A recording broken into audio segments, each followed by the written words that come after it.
नमस्कार, स्वागत आहे तुमचे आमच्या चॅनलमध्ये। आवाज महामुंबईचा, शोध बातमीचा, कौल मनाचा।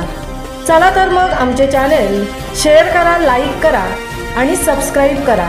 धन्यवाद। नौदलाच्या स्पीड बोटीच्या अधिक चौकशीअंती चालकाविरुद्ध गुन्हा दाखल। दिनांक 18 डिसेंबर रोजी 3:30 वाजताची ही दुर्दैवी घटना गेटवे ऑफ इंडिया मुंबई येथून पर्यटक भरलेली घारापुरी लेण्यांकडे चाललेली बोट त्याचवेळी अरबी समुद्रात नौदलाची स्पीड बोट फेरफटका मारत असताना तिने नीलकमल पर्यटक बोटीला धडक दिल्याने पर्यटक भरून जाणारी ही बोट स्पीड बोटची धडक लागून समुद्रात उलटली। या बोटीमध्ये अंदाजे 80 लोक प्रवास करत होते। यामध्ये महिला व लहान मुलांचाही समावेश होता। ही धडक एवढी जोरदार होती की क्षणभरात बोटीत पाणी शिरल्याने बोट पलटी झाली। सुरक्षा कवच घालूनही या अपघातात 13 लोकांचा मृत्यू झाला। या अपघातात सुदैवाने वाचलेले नाथाराम चौधरी वय वर्ष 22 यांनी या प्रकरणी मुंबई पोलिसांकडे तक्रार केली। त्यानुसार पोलिसांनी भारतीय न्याय संहिता अंतर्गत गुन्हा नोंदवला आहे। या प्रकरणी कुलाबा पोलीस ठाण्यात नौदलाच्या स्पीडबोटीचा चालक आणि इतर संबंधित व्यक्तींविरुद्ध गुन्हा दाखल करण्यात आला आहे। नौदलाच्या या स्पीडबोट चालवणाऱ्या चालकाचा बोटीवरील ताबा न राहिल्याने चालकाच्या निष्काळजीपणामुळे 13 जणांच्या मृत्यूला कारणीभूत ठरल्याप्रकरणी कुलाबा पोलिसांनी गुन्हा दाखल केला आहे।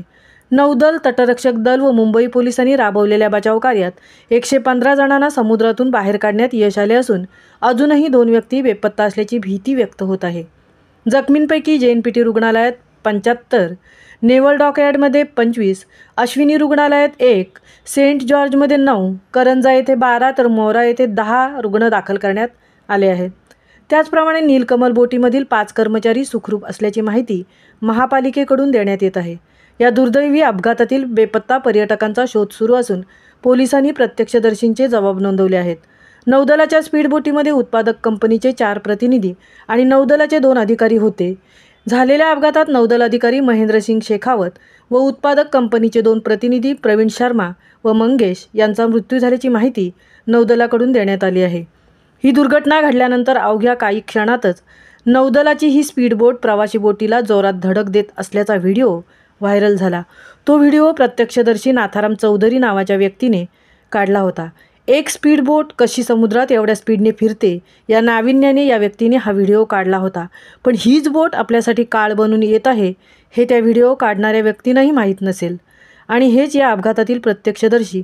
त्यांनी या अपघाताची माहिती मुंबई पोलिसांना दिली आहे। आवाज महामुंबईचा चॅनेलसाठी तृप्ती भोईर, उरण।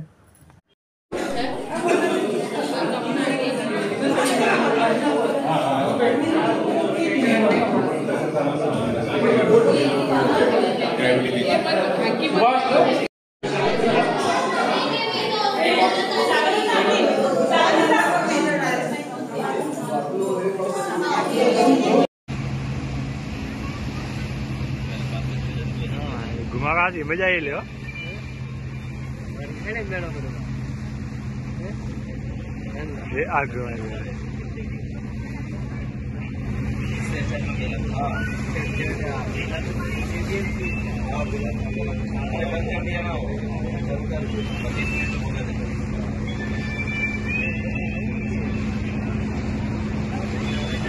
हाँ